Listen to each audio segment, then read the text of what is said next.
1945 1945 یہ کیا ہے؟ اردو کا پہلا رپورتاج ہے اور کرشن چند کو اردو کا پہلا رپورتاج نگار مانا جاتا ہے. لیکن اس سے پہلے ایک شخص اور گزرے ہیں جن کا نام رہا ہے حمید اختر. ان کو بھی اردو کے پہلے رپورتاج نگار ہونے کا شرف حاصل ہے حمید اختر کو. اگر آپشن میں کرشن چند نہ ملے حمید اختر ملے تو آپ لوگ آنسر حمید اختر لگائیے گا. اگر دونوں ہی مل جائیں حمید اختر بھی اور کرشن چندر بھی تب آپ لوگ آنسر لگائیے گا کرشن چندر. ٹھیک ہے ٹھیک ہے یاد ہے. حالانکہ کرشن چندر سے پہلے جو سجاد ظہیر ہیں انہوں نے بھی رپورتاج لکھے ہیں لیکن وہ اتنا مشہور نہیں ہوا. وہ ان کو جو ہے وہ اس کیٹیگری میں نہیں رکھ سکتے. لیکن ترقی پسند تحریک کے زیر اثر ہی کا ہوا ہے اردو میں رپورتاج کی ابتدا ہوئی ہے. اور حمید اختر بھی جو ہے وہ ترقی پسند تحریک سے ہی وابستہ تھے. ٹھیک ہے. اس کے علاوہ جو سجاد ظہیر ہیں ترقی پسند تحریک کے بانی ان کا بھی رپورتاج ہے جس کو ہم لوگ کہتے ہیں یاد ہے. اور یہ کب ہے 1940 میں. ویسے پہلے لکھا گیا ہے یہ سجاد ظہیر کا یاد ہے لیکن وہاں پر جو ہے وہ آپ کو کرشن چند کو جو ہے وہ بانی مانا گیا ہے. کوئی بچہ بتا سکتا ہے یادیں کس کا شعری مجموعہ ہے؟ یادیں کس کا شعری مجموعہ ہے؟ بالکل اختر الایمان کا ہے اور اسی سے کیا لیا ہے انہوں نے خود نویس لکھی ہے اس آباد خرابے میں. اس کے بعد کرشن چند میں نے آپ کو بتا دیا ہے. ٹھیک ہے. اس کے بعد کرشن چند کے 2-3 اور رپورتاج ہیں حالانکہ وہ میں لکھوا چکا ہوں لیکن یہاں پہ پرٹیکولر سین پڑھ رہے ہیں تو آپ لوگ یہاں پہ لکھ لیجیے گا. صبح ہوتی ہے اور لاہور سے بہرام گلے تک. لاہور سے بہرام گلے تک. گلے تک یہ بھی کیا ہے ایک رپورتاج ہے کرشن چندر کا. اس کے بعد شاہد احمد دہلوی. شاہد احمد دہلوی ان کا ہے دلی کی بیٹا. دلی کا بیٹا ہوا سوری دلی کا بیٹا. اور اس کا دوسرا نام ہے ماں. دلی کا بیٹا اور اس کا دوسرا نام ہے ماں. یہ رپورتاج ہے کس کا؟ شاہد احمد دہلوی کا. رپورتاج شاہد احمد دہلوی کا. اس کے بعد قرۃ العین حیدر. قرۃ العین حیدر انہوں نے بھی کافی سارے رپورتاج لکھے ہیں حالانکہ میں لکھوا چکا ہوں لیکن پھر بھی آپ لوگ لکھ سکتے ہیں. ٹھیک. جیسے ستمبر کا چاند یہ امپورٹنٹ ہے ان کا. ستمبر کا چاند ہے. اس کے بعد لندن لیٹر. لندن لیٹر اور گلگست اور گلگست یہ کیا ہے قرۃ العین حیدر کے کیا ہے رپورتاج ہیں یا رپورٹ ہے. یہیں پر ایک بات اور لکھ لیجیے گا ممتاز مفتی کی. انہوں نے رپورتاج کے حوالے سے بات کی. رپورتاج کو بتایا کہ رپورتاج ہنگاموں کی رپورتاج ہنگاموں کی پیداوار ہے. یہ کال کس نے کہا ہے رپورٹ کے حوالے سے؟ ممتاز مفتی نے کہا ہے رپورتاج ہنگاموں کی پیداوار ہے. اور اس وقت چکتا ہے کہ آپ لوگ لکھ لیجیے گا وہ ہے بمبئی سے بھوپال تک. بمبئی سے بھوپال تک یہ بھی کیا ہے ان کا رپورتاج ہے. اس کے بعد موسٹ امپورٹنٹ ہے یاد رکھ لیجیے گا یہ والا آنے کے چانسز ہیں فکر توسیع کے. اور ان کا ہے چھٹا دریا. چھٹا دریا یہ رپورتاج ہے ان کا. چھٹا دریا امپورٹنٹ ہے. ٹھیک. اس کے بعد نیکسٹ لیجیے گا ابراہیم جلیس. ابراہیم جلیس جیسے آپ کو پتا ہے کہ قصیدے میں کس کو مہارت حاصل ہے؟ قصیدے میں کس کو مہارت حاصل ہے؟ آپ کہتے ہیں سودا کو. ٹھیک ہے سودا کو. اور مرثیے میں کس کو ہے؟ انیس کو ہے. تو ٹھیک اسی طرح سے رپورتاج میں کس کو ہے؟ رپورتاج میں ہے ابراہیم جلیس کو. ٹھیک. ایک شاید میں نے غلط لکھوا دیا بچہ کریکشن کر رہا ہے وہ دلی کا بیٹا نہیں ہے. ٹھیک ہے کریکشن کر لیجیے گا وہ دلی کی بپتا ہے. بپتا. ٹھیک ہے اسے کریکشن کر لیجیے گا دلی کا بیٹا نہیں ہے دلی کی بپتا ہے. ٹھیک جس کا دوسرا نام ہے ماں بپتا. کریکشن کر لیجیے گا بیٹا. چلیے واپس آ جاتے ہیں. تو ابراہیم جلیس کو رپورتاج میں وہی مرتبہ حاصل ہے کیونکہ انہوں نے بہت سارے اور بہت مشہور رپورتاج لکھے جس میں سے کچھ میں آپ کو لکھوا رہا ہوں. ٹھیک ہے. جیل کے دن جیل کی راتیں. جیل کے دن جیل کی راتیں. جیل کے دن جیل کی راتیں. دو ملک ایک کہانی یہ بھی نہیں کہا. دو ملک ایک کہانی یہ بھی ابراہیم جلیس کا ہی کیا ہے رپورتاج ہے. اس کے بعد نیکسٹ لکھ لیجیے گا خواجہ احمد عباس. خواجہ احمد عباس. خواجہ احمد عباس اور زمین اور زمین اور 5 ستارے اور 5 ستارے. خواجہ احمد عباس اور زمین اور 5 ستارے. ہاں 2 ہی ہیں جلیس کے. ٹھیک ہے جو امپورٹنٹ ہے باقی تو بہت سارے ہیں یاد رکھنے والے دو ہی ہیں، خواجہ احمد عباس کا اور زمین اور 5 ستارے. اس کے بعد نیکسٹ لکھ لیجیے گا.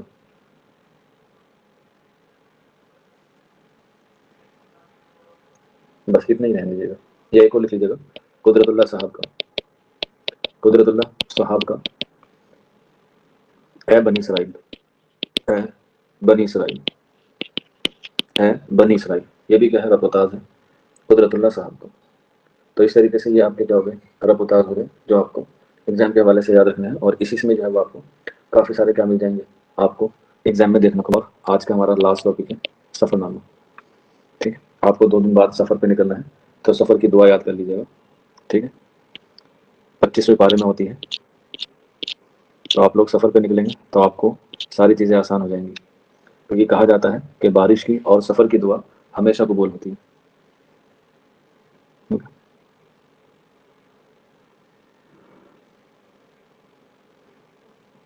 تو اسی سفر پہ جانے کے لیے آپ کو سفر جو ہے وہ پڑھنا ہے، اور سفر کے حوالے سے ساری چیزیں آپ کو کرنی ہے. ٹھیک ہے، چلیے. سفر جو ہے ایک طریقے کی نئی صنف ہے جو مسافران لندن ہے وہیں سے شروع ہوتی ہے. علی گڑھ کے زیر اثر ہی کیا ہوتی ہے؟ اس کی ابتدا ہوتی ہے. اور سفر جو ہے وہ ہمیشہ سے کیا مانا گیا ہے؟ کامیابی کی کنجی مانا گیا ہے، یعنی کہ کی آف سکسیس مانا گیا ہے. سفر نامہ کنجی کا مطلب ہوتا ہے کی، یعنی کہ چابی. تو کامیابی کی کنجی کیا ہے؟ سفر نامہ ہے. اور کامیاب ہونے کے لیے انسان کو باہر نکلنا پڑتا ہے. اسی لیے سفر نامے کو باہر کا ادب کہا گیا ہے، یا کھڑکی کے باہر کا ادب کہا گیا ہے، یا کھڑکی کے باہر کا ادب کہا گیا ہے. کس کو؟ سفر کو. کبھی کبھی کھڑکی کی جگہ دروازہ بھی آ جاتا ہے. ٹھیک ہے، دروازے کے باہر کا ادب کسے مانا گیا ہے؟ سفر نامے کو مانا گیا ہے. اور اسے کامیابی کی کنجی بھی مانا گیا ہے سفر نامے کو. سفر نامے کو ہم لوگ یاترا کے حوالے سے دیکھتے ہیں. ٹھیک، حالانکہ یہ ہمارے پراچین کال سے ہی ہے کہ لوگ یاترا کرتے ہیں ادھر سے ادھر. لیکن جب ہینگ شانگ آتا ہے تب جو ہے وہ اس کی پاپولیرٹی اور بڑھ جاتی ہے. ہینگ شانگ ہوا، فہیان ہوا، ابن بطوطہ ہوا، البرونی ہوئے، تو یہ کیا ہیں؟ سارے سفر نامے کے لوگ ہیں، یعنی کہ سفر لکھتے ہی لکھتے ہیں. اپنی یاترا کو ایک کتابی شکل میں جو ہے وہ پیش کر دیتے ہیں، اور اسی کو ہم لوگ کیا مان لیتے ہیں؟ سفر نامہ مان لیتے ہیں، جو اپنی سفر کی جرنی کو بتاتا ہے. اور اس میں جو ہے وہ انسان خود اپنا واحد ہوتا ہے، متکلم ہوتا ہے، یعنی کہ وہ خود سے باتیں کرتا ہوا ہی کیا لکھتا ہے؟ سفر کرتا ہے. جیسے آج کے زمانے میں ہم لوگ کیا کہتے ہیں؟ ولاگس کہتے ہیں. وہ بھی کیا ہے؟ سفر نامے کی ہی ایک شکل ہے ڈیجیٹلائزیشن میں. ٹھیک ہے نا؟ ہاں. تو ولاگ بھی جو ہے وہ اسی کو کہتے ہیں، سفر نامے کو.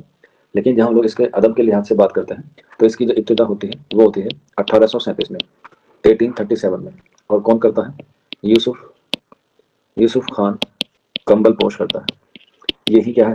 پہلا سفر نامہ نگار ہے، یا سفر نامہ کرنے والا انسان ہے یوسف خان کمبل پوش. کب کیا؟ 1837 میں. اور کہاں کا سفر کیا؟ انگلستان کا سفر کیا. انگلستان سے مراد ہے انگلینڈ کا سفر کیا 1837 میں. لیکن یہ جو اس کا سفر نامہ ہے جس نے کیا، اس کو ہم لوگ جانتے ہیں تاریخ یوسفی کے نام سے. تاریخی یوسفی کے نام سے ہم لوگ اسے جانتے ہیں. ٹھیک ہے، جس کا دوسرا نام ہے عجائبات فرہنگ. عجائبات فرہنگ جو ہے وہ اس کا کیا ہے؟ دوسرا نام ہے. اور جب یہ تاریخ یوسفی، یہ عجائبات فرہنگ کتابی شکل میں آیا تو یہ 10 سال بعد آیا، یعنی کہ 1847 میں. سفر کیا ہے 1837 میں، لیکن یہ کتابی شکل میں آیا 1847 میں. اور اس کا نام پڑا تاریخ یوسفی یا عجائبات فرہنگ. یہ کیا ہے؟ اردو کا پہلا سفر نامہ ہے. ٹھیک ہے، لیکن جو مشہور ہوا وہ ہوا مسافران لندن. مسافران لندن جو کس کا ہے؟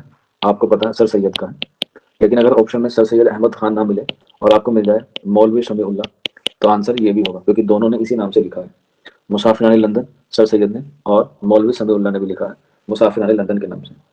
اس کے بعد نیکسٹ لکھ لیجیے گا سفر نامہ روم و مصر و شام. روم و مصر و شام یہ کس کا ہے؟ شبلی نعمانی کا ہے. شبلی نعمانی کا ہے. اس کا ایئر یاد رکھ لیجیے گا سیکوینس میں. 1892 میں کیا، 1893 میں لکھنا شروع کیا، اور 1894 میں شائع ہوا روم و مصر و شام. اگر میں آپ سے پوچھوں روم و مصر و شام میں کون سی صنعت ہے؟ روم و مصر و شام میں کون سی صنعت ہے؟ صرف اسی لائن میں روم و مصر و شام میں کون سی صنعت ہے؟ تب آنسر کیا ہوگا؟ تجنیس نہیں، بالکل ثنا آفرین نے صحیح جواب دیا ہے، لف و نثر ہوگا. لف و نثر کی پہچان ہی کیا ہے؟ کہ بیچ میں بہت سارے واو آپ کو ملیں گے. لف کا مطلب ہوتا ہے لپیٹنا، اور نثر کا مطلب ہوتا ہے پھیلانا. پہلے لپیٹا جاتا ہے پھر اس کو پھیلایا جاتا ہے. جیسے مصر روم و شام، یہ میں نے صرف کم لفظوں میں آپ کو بتا دیا، لیکن جب ہم لوگ اس کا ایکسپلینیشن کرتے ہیں یا جب ہم لوگ اس کی تعریف کرتے ہیں تو بتا کے کرتے ہیں. فار ایگزامپل جیسے کسی شادی میں جاتے ہیں تو شادی میں کیا ہے بھائی بہت سارا کھانا ہے، تو یہ کیا ہوئی، یہ بات ہوئی لف کی، ہم نے لپیٹ دیا ساری چیزوں کو کھانے میں. لیکن جب ہم لوگ اسے نثر میں کرتے ہیں تو پھر اسے بتاتے ہیں کہ نان ویج ادھر ہے، ویج ادھر ہے، مٹر پنیر شاہی پنیر ادھر ہے، ٹنگڑی کباب، اسٹو بریانی وہ سب اس طرف ہے.